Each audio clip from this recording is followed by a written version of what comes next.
just have Brenda give you the signal that she's ready to, I think she's going. Yeah, Brenda says yeah. Okay. All right, very We good. are off. I'll hide this, and we're ready to go. So, Bob, Okay. we'll let you get us going. Okay, thanks everyone. Thanks for sticking with us for this extra couple minutes delay. It's my pleasure to welcome everyone to today's webinar, and a big thank you to everyone registering and attending. We know how busy people are, so we're working really hard to keep these events interesting and on target. And we're really excited to have our guest, Mayor Dave Augustine from the town of Pelham, joining us today. We do encourage questions, so please use the question and chat tools in your webinar console. As always, I'll be monitoring and collecting them for a question and answer discussion afterwards. One housekeeping item, and this is important. If you are dialing in on your phone, please mute your microphone on your computer. We do on occasion get some background noise if you're not muted, so please mute your phone so we don't have any interruptions that way. A little bit about our speakers. Min Bassiter founded Bassiter Applied Creativity more than 30 years ago. He started his career at Procter & Gamble, where he received 3 U.S. patents and created a corporate-wide internal consulting practice. Following his award-winning doctoral research at the University of Cincinnati, Min became a professor of management in the Michael G. DeGroot School of Business at McMaster University. He continues to teach in the Executive Education Program for Aalto University and teaches a course on innovative and creative problem solving at the Conference Board of Canada's Directors College. Min's latest book is titled Design-Centered Entrepreneurship, is now available on Amazon, and it's already been nominated as a CMI Management Book of the Year award in the UK. Now about our other co-presented speaker today, Mayor Dave Augustine. November 2006, the people of Pelham chose Dave Augustine as their new mayor and regional councillor. Based on his leadership and service, they re-elected him in October 2010 and in October 2014. He was elected and re-elected to proactively work together with the community to improve the town and the region. Prior to his election, he worked as a professional development manager at Women's Place in St. Catharines, raising millions of dollars to assist abused women and their children. He has also raised funds to assist hospital patients, victims of Alzheimer's disease, and university students. In 2007, Business Link Niagara recognized Mayor Dave as one of Niagara's top 40 under 40 business achievement leaders. Mayor Dave holds a political science degree from the University of Waterloo Co-op and worked for 2 years at Queen's Park in Toronto. Today's webinar is our 6th advanced topic webinar, where we show how Simplexity thinking can be applied to different complex strategic problems to get creative and innovative results. Our topic today is applying Simplexity thinking to drive civic innovation. Now I'm going to turn it over to Min and Mayor Dave, where they will share some insights and examples from the field to show you how innovative thinking solves many old problems in very new ways. Over to you guys. And something has happened here where, there we go. I think that's going to work. Didn't want to click down. The agenda. Great to be here, Min and Bob. Thanks very much. Okay. And Dave, it's been a pleasure to be with you all these times as we progress. So thanks, Bob, also for that introduction. Today's agenda. What do we mean by civic innovation? Problem finding, like everything else, is the key to innovation, and different approach to old problems, as well as coming up with brand new problems and ideas, and using the concept document in building policy, where we're figuring out where we want to go. That's the council, where we have staff who's going to come up and do what the council has created. And then what do we learn? Dave, I'm going to turn this over to you. This is, you wanted to speak to this, and I'm going to leave it up to you, okay? Yeah, thanks very much, Min. It's great to be here. And so what do we mean by civic innovation? And I think, people might be wondering, how is this going to help? So we're going to have some concrete examples. But to start us off, we have some quotes here that sort of will form the foundation for us. The first is a new idea, technology, or methodology that challenges or improves upon existing processes and systems, thereby improving the lives of citizens or the function of society that they live within. That's sort of solving the challenge, how might we improve the quality of life in our community? the next one, introducing people with different experiences to challenges they never considered. And it's getting how might we involve as many people as possible into solving those challenges to improve our community. And the final one, as an elected official, really something that speaks to me and I try to focus on as mayor, it's about creative leadership. Creative leadership means leading people through a common process or method of finding and defining problems, solving them, and implementing new solutions.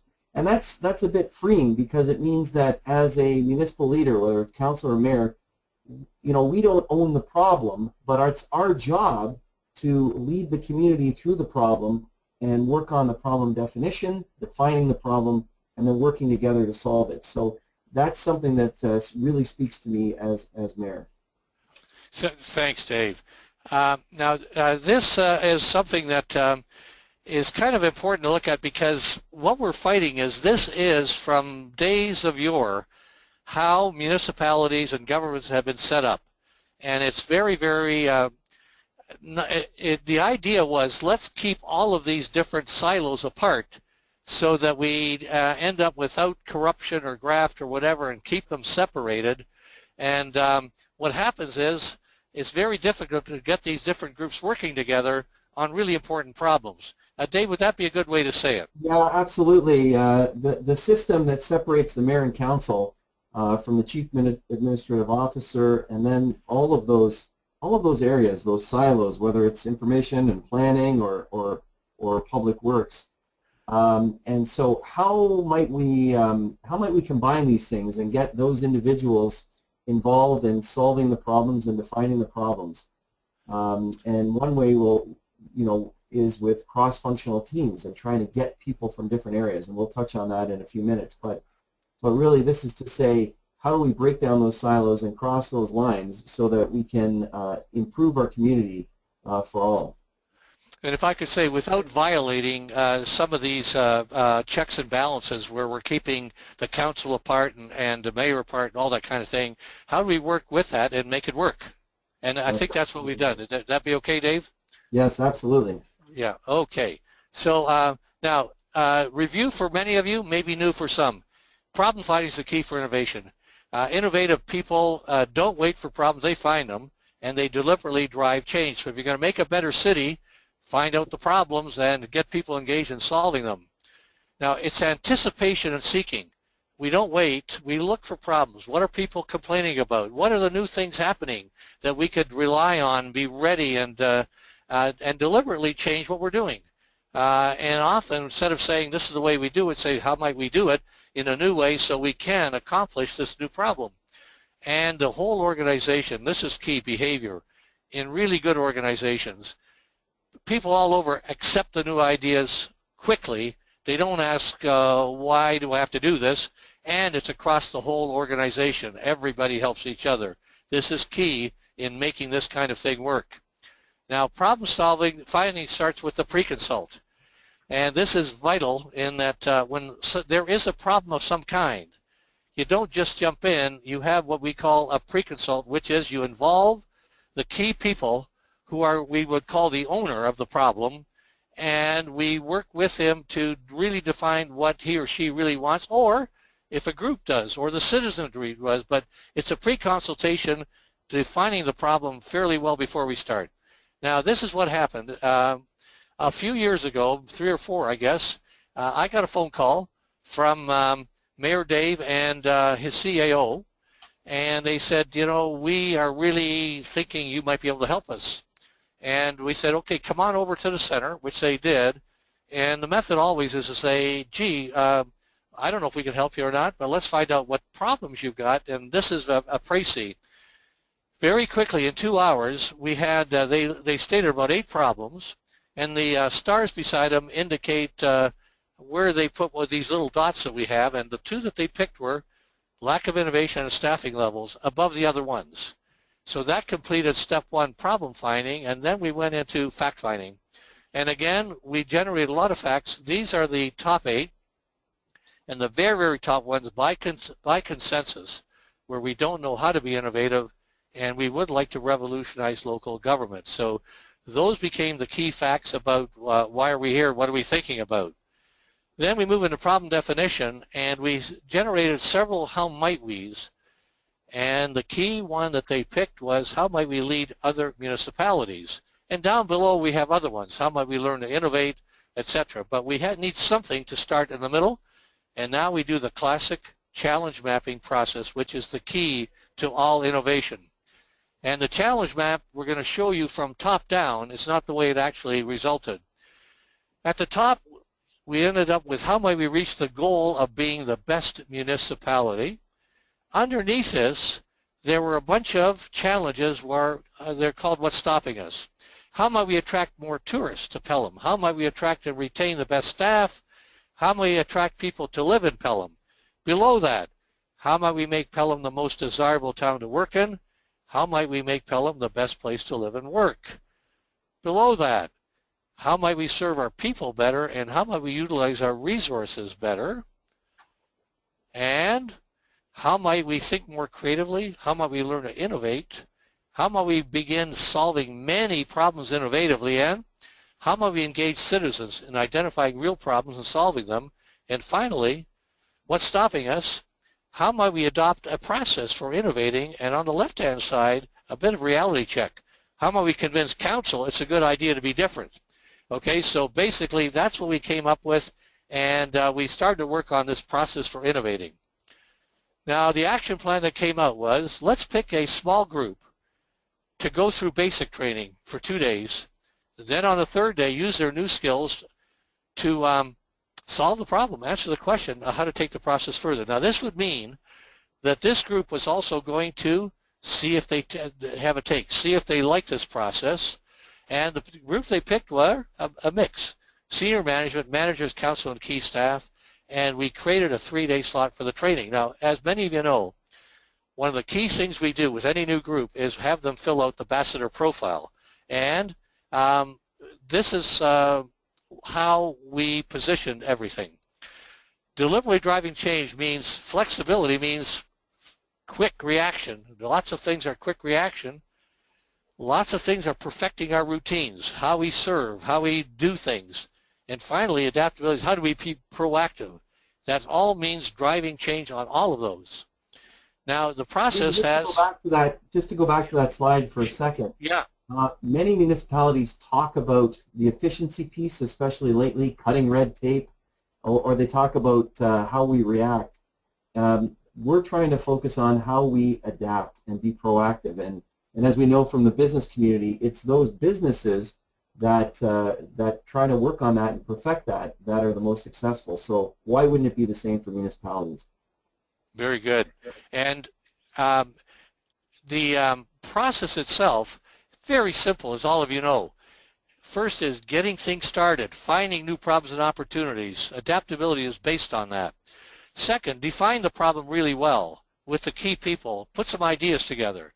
Then let's turn those abstract ideas into practical solutions that we think will work, and then we have to get it done no matter what it takes. And we go around and around and around. That is the simple innovation process, and any good organization who follows that is going to get great results. Now, also, as you recall, many of you have done this, people have different preferences for different stages, and generators like new problems, challenges, conceptualizers like problem definition, optimizers will work for practical solutions, and implementers want action. Now, people are blends of these, but different people have different styles, and the key is we got to work together and not get in the way of each other. This is critical for collaboration. Now, in the town or anywhere, implementers might be more focused on flexibility, maybe. Optimizers may be more focused on efficiency, and generators and conceptualizers may be happier in adaptability. We don't know, but if you get a good mix, we can handle them all. Now, in the municipality, short-term, public works, medium, bylaws, site alterations, and proactive, looking to the future, strategic planning, future development, long-term, and the council and the staff have to work on all of these to get them done. Dave, will this be okay? Absolutely, and a mix of each. It's important to consider each of them. Very good. And so people have to give a little bit. It's not just short, it's not just long, it's all of them. Now this is our innovation wheel, Simplexity wheel, and the generation is problem finding and fact finding. Conceptualizing is problem definition and ideas. Optimizing is evaluation, selection, optimization of the best solution and a plan. And implementing is gaining acceptance from all people who are engaged and actually taking the action. So that's the process that we use continually, and you'll notice there's a diverging and converging in every step where people lay out their ideas and then they choose them. Lay out their facts and choose them. Now the town of Pelham, that first group we had together, there were 19 people, and this is exactly what they look like. And I think you might say, I would, fairly good mix in this case. Now the first thing we do is people get to know each other. And Mayor Dave, you want to take over? Yeah, absolutely. The interesting see the two arrows. Well, we've identified a couple of individuals, and of course it's a group. But I'm probably the arrow in the conceptualizer, and I would often clash with another counselor in the implementer, a counselor that wanted to just get things done, get something done. It doesn't matter what it is, let's just get it done. And meanwhile, I would want to study it and study it to death and come up with new ideas. So this chart and the way it's graphed was really something where we were able to appreciate each other and the different roles that we have and the different personalities and how we might work and the working style. It allowed us to focus on that and say, you know what, that's why when we get a problem, you want to do that and I want to do this. And it helped us realize that we needed to work together and work our way around that wheel in order to solve the problem, to find the problem, come up with ideas, and then solve it and do it. It also allowed us later on as we got into this and say that staff were in different areas, we say when we are presented with a challenge or trying to come up with new challenges to solve, we want somebody from each of the quadrants to be involved so that we can have a more complete solution and work to that problem definition and ultimately to a solution. And picking up on that, Dave, here is the town of Pelham staff. Shortly thereafter, we put all the staff through once we got going, and as you can see, there's quite a difference here between what we saw a minute ago, and wouldn't you expect that the staff, the people who actually do the work, put the ice on the, put the salt on the ice, etc., they'd be more implementers. And so we'd be working, their work is absolutely vital, and the idea is to see that we have to do all parts of this at the same time. So about 70% are implementation or optimization, and about 30% are conceptualizers. Now here are some, City of Austin, Texas. We've had an awful lot of people go through, and a big cross-section of managers, and as you can see, about 70% are the implementation side and optimization, and about 30% are over on the other side. Now the reason that we have more than 100% is that many people fall on, they're equally in one or the other. Okay, different leadership styles.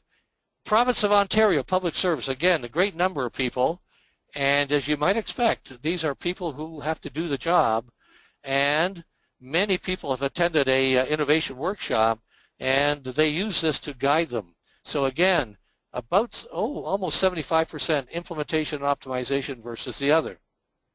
But we need them all. The key thing is people recognize everything and recognize that to solve innovation problems, we need all four styles. Now, we need a process, and many of you will have seen this process before. The process is, number one, we've got to have the right content. So if we got a public works problem that's bothering people, we need those people in for their knowledge. We need the process, and that's the four-stage process we just showed you, 8 steps. And a style, appreciate each other's style on the right-hand side. Tools are simple like brainstorming, but we need skills, and here are the skills that are absolutely needed, and the town of Pelham has learned them. The first one is called divergence, the ability to send out options, optional facts, optional problem definitions without any fear of being judged. And the second part is to be able to evaluate wisely And if you see at the bottom, move toward action. Open up, pick something, move toward action. Both are critical. Now, the problem is that often we mix the divergent part with the convergent part, and this is a wrong thing to do, as you'll see. And we need the third skill, which is called deferral of judgment. It's absolutely vital, and everything that Dave and council and staff do is they separate the divergence part from the convergence part. So if people come into a meeting and before starting to yell at each other, we diverge first on facts and then we converge on the most important, and Dave will take you through that. If you don't do that, here's what you run into. The killer phrases. These are mixing diverge and converge. It spoils so much stuff. It spoils so many meetings, and everything turns out to be a good idea, but a good idea, but. We've all heard these, and 99% of the world does not understand that this is stupidity, and we end up wasting time over and over again, crisscrossing divergence and convergence. There's a great few here, Min, that councils are good at. Let's form a committee, or it needs more study, or it's not in the budget, or it's against the policy of the city or the town. So let's throw out the killer phrases and let's move toward innovation.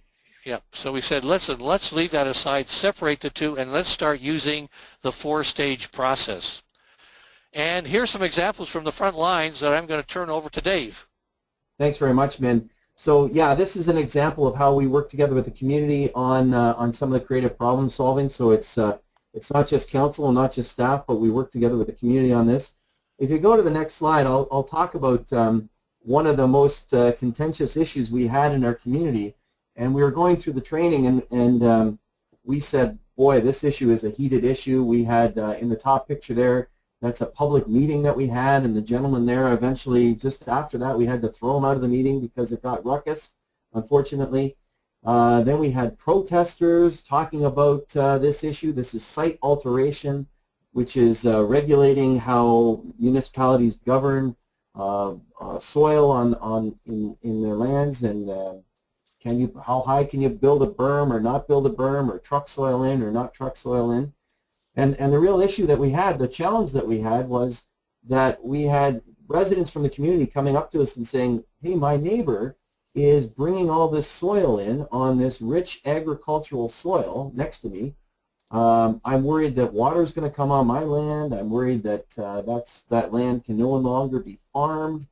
What is in that soil, and what are we going to do? So immediately a lot of people said, in fact the presenter said, you need, just like other municipalities have presented a solution, you need a site alteration bylaw. So we thought our problem was, how might we approve a site alteration bylaw? Well, then people were up in arms about that. What are we doing with that, and etc. So we approached it, as I said, and said, well, we got this chestnut of a problem, how are we going to do it? So the bottom picture there is me actually doing something that normally we don't do. It's a committee meeting, and I got down from my chair in the middle of the council and started writing on a flip chart and saying, okay, council, what are those facts? What are the key facts? And maybe you can slip to the next slide, Min. There we are, writing down the most important facts about this particular issue so that we might actually define the problem. This was a bit of a freeing experience for council, because very often when a councillor raises an issue, other councillors of the community say, well, they must be supportive of this or not supportive. In this case, it's really fulfilling council's role and the mayor's role of representing the community. So we would have facts up there like, some people say that this would affect their property in such and such a way. It didn't mean that we were necessarily agreeing with it one way or another, but that's what we're feeding back from the community. So what we did is we wrote all those down in my horrible writing there, and council then picked their preference of the most important facts about this issue. And so we changed the problem through the process and defined the problem not how might we adapt a site alteration bylaw, but rather how might we ensure that our rich agricultural lands remain that way and are not destroyed. How might we have an environmental protection policy and focus? And that's how we use the process to define the problem. What are we really trying to do here? Is it about adapting a bylaw? No, it's actually about preserving land and making sure that that land is there. Other challenges within that, well, what's stopping us? Well, we have to make sure that farmers can do what they normally do, so what are called normal farm practices, make sure that's incorporated into it, and other property rights, etc. So as a result of defining one of the chestnut problems, we quelled the concern from the community and the farming community in general, and were able to approve a environmental protection bylaw. And that it does include some of the site alteration pieces, but ultimately it's there with the goal of doing something that is there to preserve those agricultural lands. Dave, so there's the critical thing. Identify the problem, get the facts, and then define the problem, and everybody can agree on the way that problem is redefined.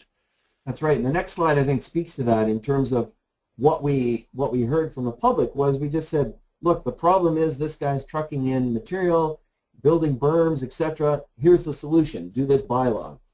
You can think of other solutions. Cats are in my yard, so what do we need? We need to license cats. Just jumping from problem to solution. If we really find out and define the problem, what is the problem? Well, keeping cats out of my yard. Well, how might you do that? You know, don't plant catnip. So that's those kind of ideas. Really important. If I could say, that's the fourth skill. Don't go 1 to 8. This is what I do. Do not go 1 to 8. Go 1 through 8. And this is a critical thing that most people, because of very ways we're brought up, jump right into action. So I'm going to move us on to the next one, Dave. Thanks, This Ben. is big. The other challenge that we've been dealing with is a huge challenge for our community for a number of years. It's been talked about and talked about and talked about, and that is, what about our aging arena? What about recreational facilities? What about some sort of community center?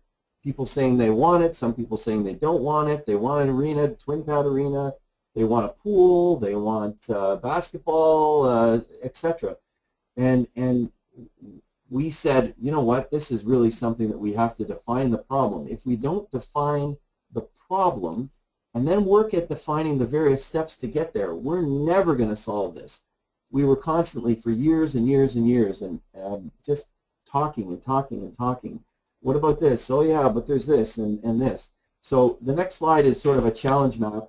We would continue to do these challenge maps that would lead us along the way. This is one from last summer that really helped us solidify things. But we used it right from the start back in 2012 and 13 and 14. We'd often go back to the challenge map that we had, refine the challenge map, define the log jams that we're currently at, and there might be new facts that we needed to include on this, and we worked our way through the process to do this. So you know, some of the things in here is how might we achieve an ongoing community center where people go. That's what the top one says. Other things, ensure the operational sustainability of the new community center, build a community center that will remain within our debt tolerance limit of the town, and make the community, or help make the community, committed to the facility. So some of the log jams we had at that point last year was talking about a pro forma and looking at that, running the entire center, a construction manager to make sure we have the right design, and then develop and implement a realistic and engaging fundraising plan so that, and then also look at other properties that we have. So we continue to use the process as we work our way on that problem of what are we going to do about recreational facilities in our community. We would often come up with new challenge maps, new focus, and get those log jams solved so that we can move the yardstick further. Thanks, Dave. Another example that we use the program, if you switch to the next slide, is in strategic planning. For a long time, you know, we would just put a strategic plan together at the beginning of council. We'd fight for a half a day or something and say, well, I think this should be included, I think that should be included, and then we put it on the shelf and not get to it. So instead, these are pictures actually from last Friday. We were doing the strategic planning. It was an all-day session. The first picture there is talking about, well, what did we achieve last year? What can come off? And what do we want to add to this and why? And really focusing on why do we want to do what we're doing. If you turn to the next slide, this is really about the strategic planning process. So for those that are familiar with the challenge map, you turn the challenge map into a strategic plan. And as you work your way up and saying, well, why might we want to build a new community center? Well, that's because we want this type of community. That's our mission. And what is our vision for our community?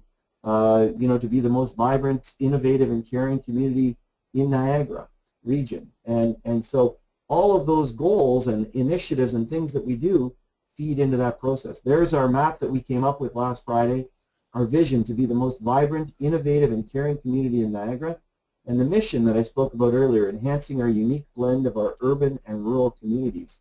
We do have values there, open and transparent, accountable, fair, equitable, and respectful. And then different goals. Goal 1, continually innovate in all that we do. Goal 2, provide excellent public service. Goal 3, protect people and property. Goal 4, maintain our caring and friendly culture as we grow. We know we are a growing community. That's one of the key things that Council said. How might we maintain our caring culture as we grow? Attract new businesses and people to Pound. Goal 5. Goal 6, ensure long-term financial sustainability or resiliency. And Goal 7, inspire trust in our corporation. There's a whole bunch of objectives there that we have. Supporting smart growth, nurturing neighborhoods, providing personal service. And the key on this from a strategic planning point of view and how to keep it a living document is saying, what are our priorities for 2017? Well, we want to complete a secondary plan. We want to bring the community center in on time and on budget. We want to maintain the fluid on operation of maintenance in our new facility, promote volunteerism events, etc. And write down an economic development plan. And those priorities are things that we can actually achieve in 2017. And that's what, as Council looks at that and approves it, we're going to hold that staff to that level and say, okay, how did we do? Did we complete the secondary plan? Yes. Did we execute all aspects of the East Fawn Hill Site Master Plan? Yes or no? And well, we're 90% on that. Great, etc. And So using the strategic planning process and the challenge map as a way of identifying our priorities is key.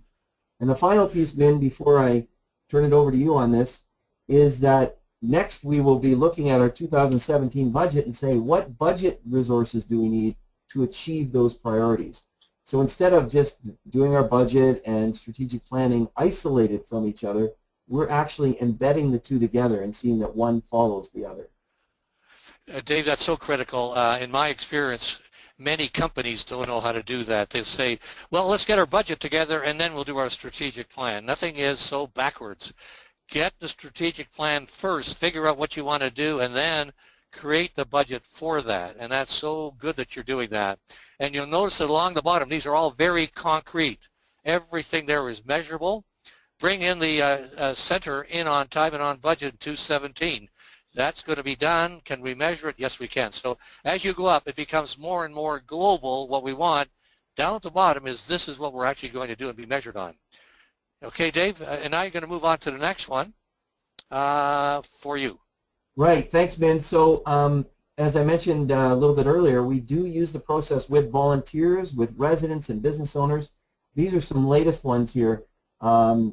What about parking in the downtown during our bandshell concerts? We have somewhere between 2,000 and 7,000 people on a Thursday night in the summer coming downtown to our bandshell concerts. You're more than welcome if you're in the area to come. Well, what about parking? It was an issue as we grew. So we worked together with the volunteers that are putting those concerts on and the business owners and came up with a plan to solve that. We used the process to do that. We used the process in a big way with the future for one of our libraries, the Maple Acre Library. The community came out and said, don't wreck this library. We like it the way it is. Well, what do you really like about it? Well, we like this part, etc. And we used the process to say, what is the vision that we want to achieve with this library? Well, we want a library that's going to be there that people use, that is the hub for the community. Okay. Oh, but we also want to maintain an historic structure there. The process and working together with the community allowed us to do this. The next one is World War I cenotaph and mortar. There's the picture. We just unveiled it a couple of weekends ago. Instead of removing it, which is what the initial plan was, and people say, you know what, let's get rid of this thing and put a new one in there. And well, the community came up in arms and said, no, that has historic significance. Oh, does it? We didn't know about that. So again, We work together with volunteers and residents, in that case, members of the Legion, committed heritage volunteers. Let's come up with a plan to restore it and get some funding from upper levels of government, and we're gracious for that in order to do that. And we have this beautiful mortar that explains the history of the mortar and the significance so that all people know about it, not just a small group that say we have to maintain this. Another one, and this was one of the earlier pictures there, where are we going to build a new skate park? We had received some, worked together with the community to get some money from the Aviva Fund to build a new skate park, and we had some money in our development charges fund. Where are we going to put it? Well, skate parks are, the youth want it. A lot of neighbors are worried about the location of it, so we had to work together with neighbors, we had to work together with service clubs and the youth to figure out the best location, and we used the process and flexed the process in order to do that. And then most recently we had a petition. We have a 4-day festival, and we had some business owners say, we want you to move this festival because it's negatively impacting my business. Well, we worked together with, and in that case we actually had somebody from Min's office come in and help us because we wanted a third party to do this, work together and say, really, what is the problem? Because other businesses say, no, keep it there. We love to have 33,000 people in our community for a 4-day festival, and keep it there. So we use the process again with members of the community and a couple of counselors, key volunteers, to make sure that we define the problem and then came up with a solution. I think you define the problem in such a way that everybody agreed with the problem, and then once you had that agreement, it's easier then to get some solutions. That's right. So instead of people just saying, here's the problem for me, here's the solution, well, let's understand each other and appreciate each other and help define the problem. The final slide here, I think, well, there's a couple more, but not only do we use it with council, but we also use it with staff. So here's some examples.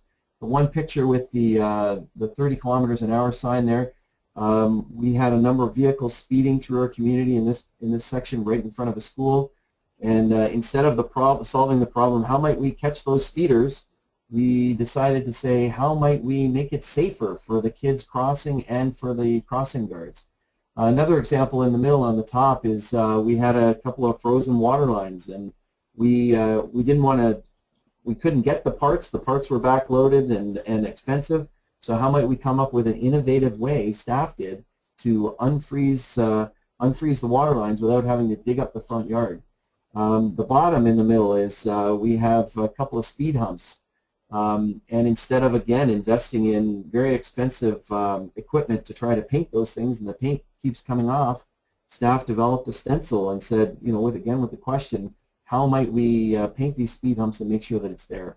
And a lot of these, including the one on the right, are sort of staff using this, and sometimes it's not a full day workshop or anything like that. It could be on the back of a pickup and saying, really, what is the problem? Well, we have people speeding to come down to the pool.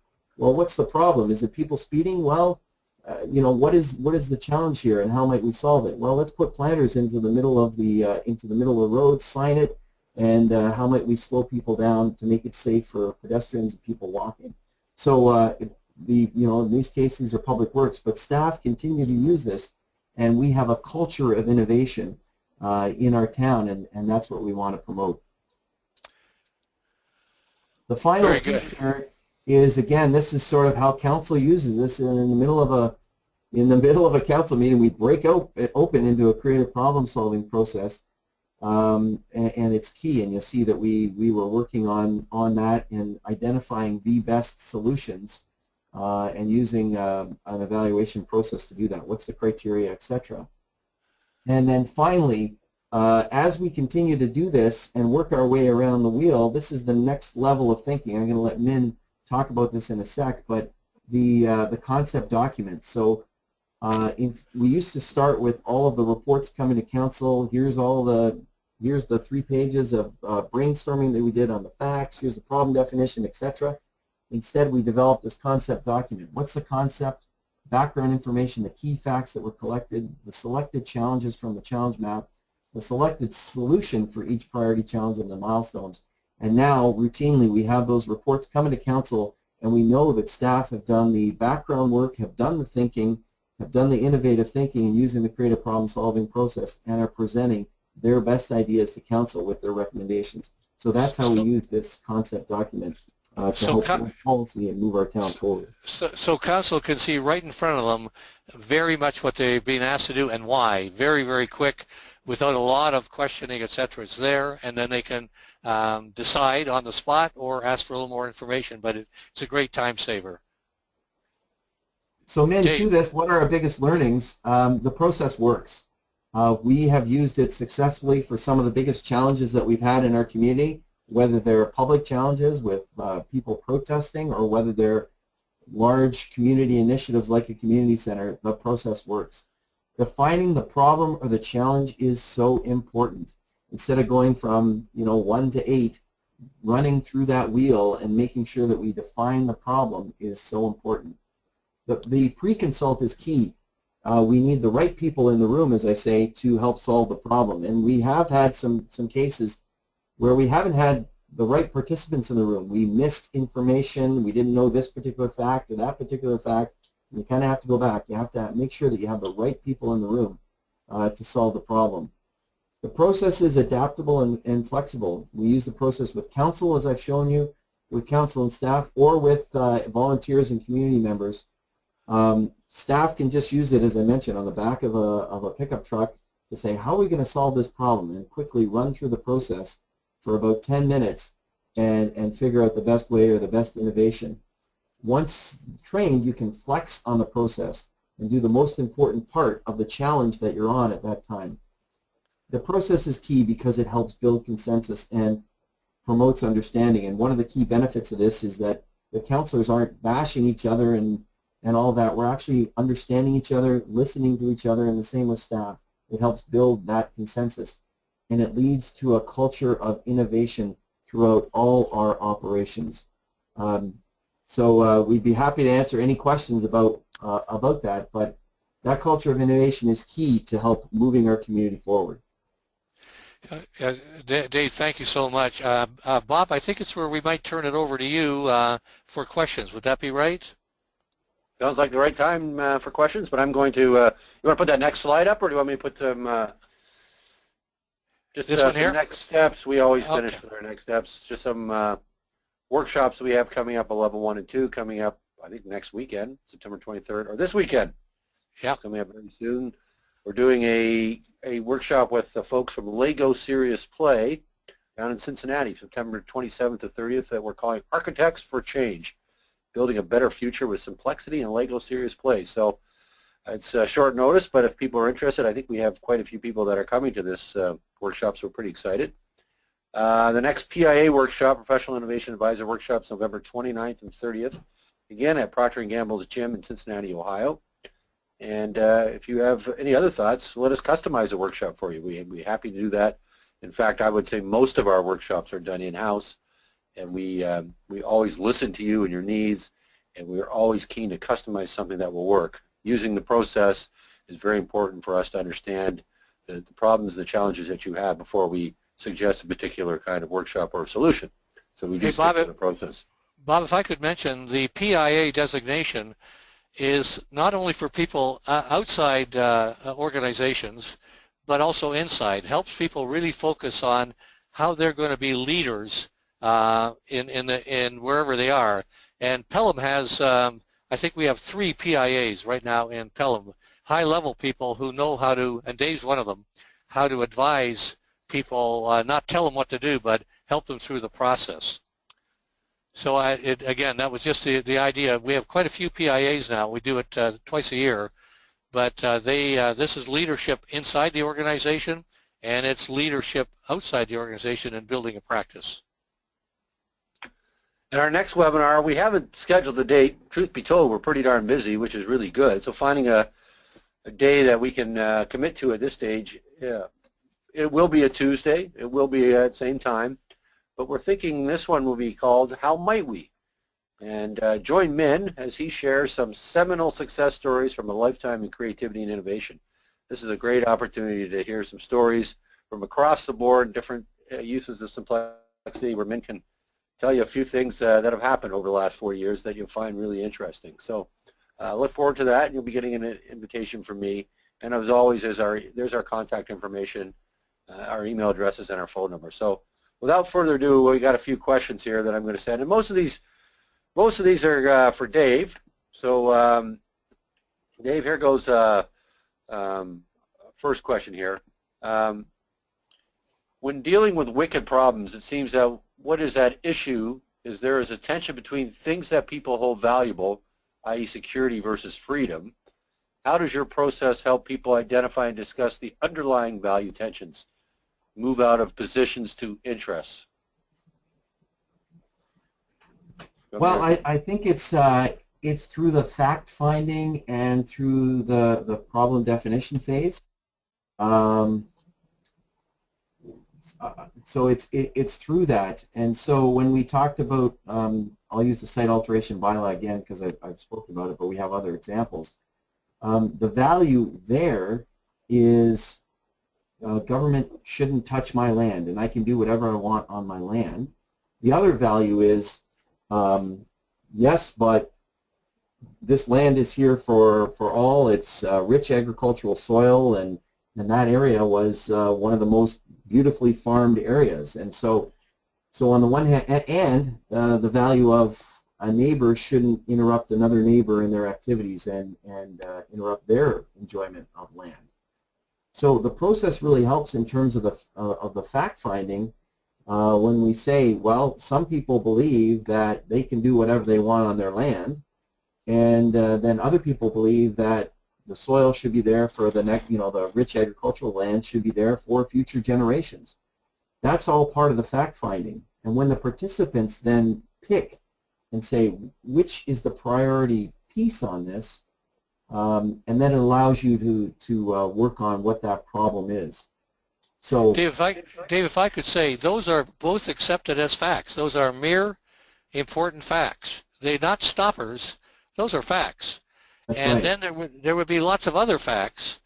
And then what the people who are the owners of that problem have to defer judgment and come together and select the most critical facts.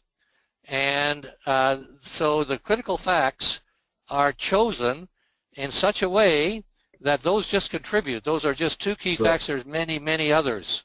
Correct? Back to you, And Dave. there's others that farmers say, you know what, we have normal farm practices. Sometimes I put, I berm things up to block the wind. I want to be sure that I can plant this tree or put this pile here or do whatever it is. And what you're doing is going to impinge on that. We say, all right, that's a really important fact that there are sort of normal practices that you do. Well, let's make sure that we exempt that in whatever we do. And there's actually another process that oversees what are called in the province of Ontario, quote, normal farm practices. So it's a key fact that then you work into the solution as part of the problem definition and say, well, it's just not what we thought it was when we came in. It's bigger than that, and we should be able to come up with a solution that includes those key facts. There's another one here I got. How do you convince a government or non-for-profit organization to engage in creative problem solving when funding is tight and there is perception that they are already great problem solvers and are innovative? I've sort of heard this one before, I think. Dave, you want to answer that one? Yeah, I guess the initial would be innovate or stagnate. That's sort of the choice, and we can be as efficient as possible on. I think that the Kodak example is a perfect example. You can be as efficient as possible making cameras that use film, but nobody wants to buy them. So instead, let's innovate and make digital cameras. Right? That's a good example. So it's no different with not-for-profits, which I've worked in, or government. We need to innovate and innovate to say dollars are scarce, and so how might we serve our clients? How might we do the important work that we're doing, knowing that dollars are scarce? That's the time to innovate, to find those innovative ideas and do a similar service or a better service with the same dollars is key. Here's another one. The final thing I'll say is that we recognize this from the community, and we actually allow staff and encourage our staff as part of this that are trained in this process to go out and volunteer in the community and assist nonprofits to get them started on the process and see where the process of innovation is key. So we're trying to spread this through the community and help nonprofits and charities in our community in order to do this. I got another one for you. Can you speak specifically how Simplexity has helped in economic development? We've tried to use the process in economic development, so we get some folks from the community to come together, and we're still working through that process. It is on our challenge map for 2017 as one of the priorities to bring those folks together. But in terms of moving our community, some specific ways, how might we ensure that the growth that occurs in our community is walkable and cyclable? And how might we integrate the growth that's going to be occurring in our community with the existing community and make sure that that occurs? So those two ways, by working together with key leaders in our community on our economic development planning and work, again, defining the problems, identifying the challenges, working our way through that, and that's a work in progress. And then the other is we know that we're growing in a number of key areas. How might we ensure that that's creates wealth for our community, not only for that particular business, but adds value to the community and is those things walkable, cyclable, and encourages environmental protection of those key assets. So those are the two ways that we do that. Great. Here's another question. Have you used the process to find internal efficiencies and cost savings? Yeah, absolutely, and that was some of the ways in which we did that. So take the frozen pipe. I think it was a $5,000 fix is what they wanted. You had to buy this special piece of equipment, and this culture of innovation where staff are saying, you know what, I think we can innovate and come up with our own way of doing this. And they kind of put together this system, and it's very, very effective. So we didn't have to spend those dollars. So for $100 or a couple $100 instead of thousands of dollars, they have a system that does the same sort of thing. So that's one way. Another way is that we continue to challenge staff and take snow plowing, which may not be an issue for all listeners, but staff looked at it and said, instead of doing the way in which we're doing snow plowing the same way all the time, there might be different ways. We don't need this huge truck to go into this part of the town, but we do need it on these major arterial roads. So how might we innovate to provide a better service on snow plowing and actually save money? So those are some examples of how we've used it. That's great. And maybe one or two more, but a question related to the one you were talking before, probably around the site, the bylaw issues. And you know, a lot of times issues are emotional and people have relationships that are damaged. How do you kind of work through that with the process? And we saw that again last week when we worked on this petition from the business community. Things are emotional, and people come in with their solutions into the room, especially if they're a quadrant 4. And we say, if you please, we'd like to use the process and get all of those facts up there. So one of the facts in that process was this petition. Some people in the community, some businesses want to move this festival and not have it here. Well, then another business owner puts up and says, well, some businesses don't want it to move.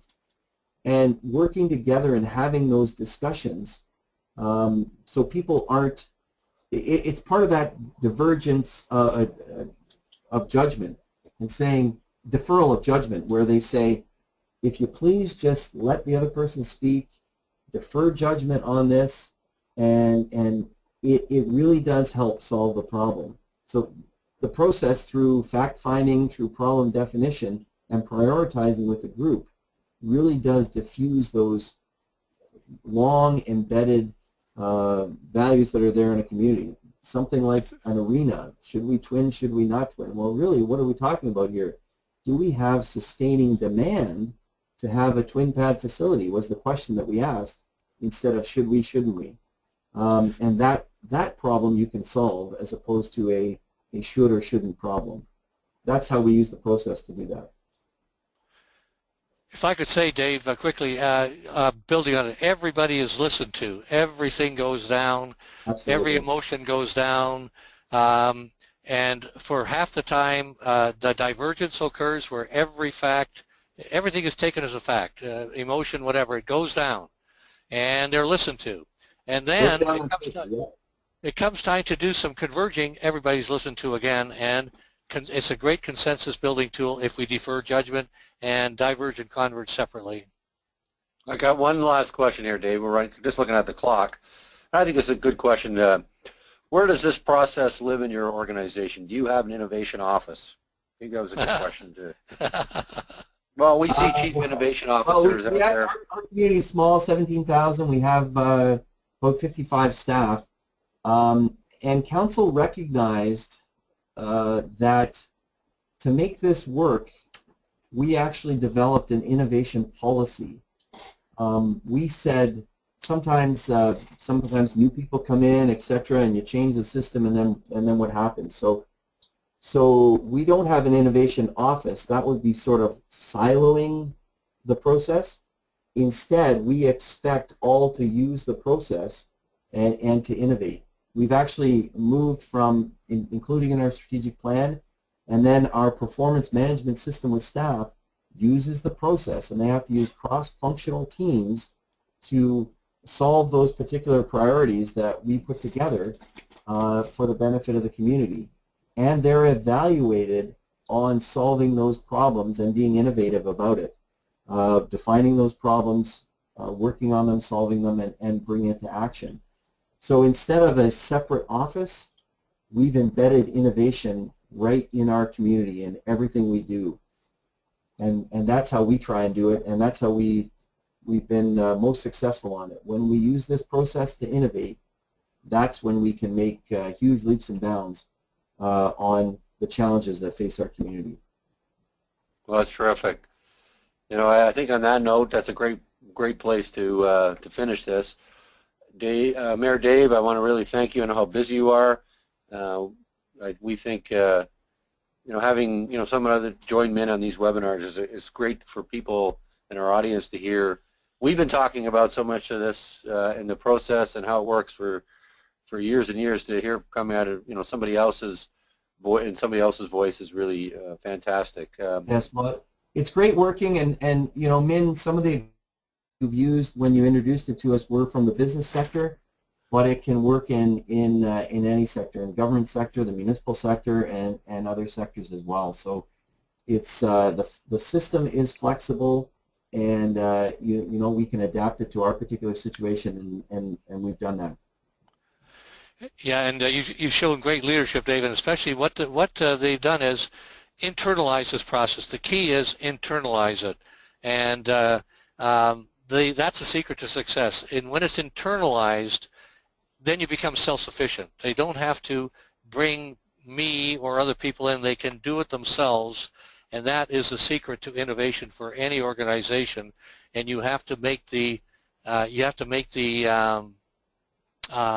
motivation, the commitment that this is how we're going to do business. This is how we do business, and just wonderful to have an organization like yours who's done exactly that. Thanks, man. Great. It's great working together with you. And if folks do have questions, they can do so through Bob or Min. Yeah. And I'll do my best to answer them to their satisfaction. We'll coordinate everything, Dave. Don't you worry. I had quite a few questions, and I've had a few emails since then. So thank you again, and thank you everyone out there who tuned in. We do appreciate it, and look forward to our next webinar happening in November. Okay? Until then, everyone, have a great day. Thank you all. Have a great day. Bye-bye.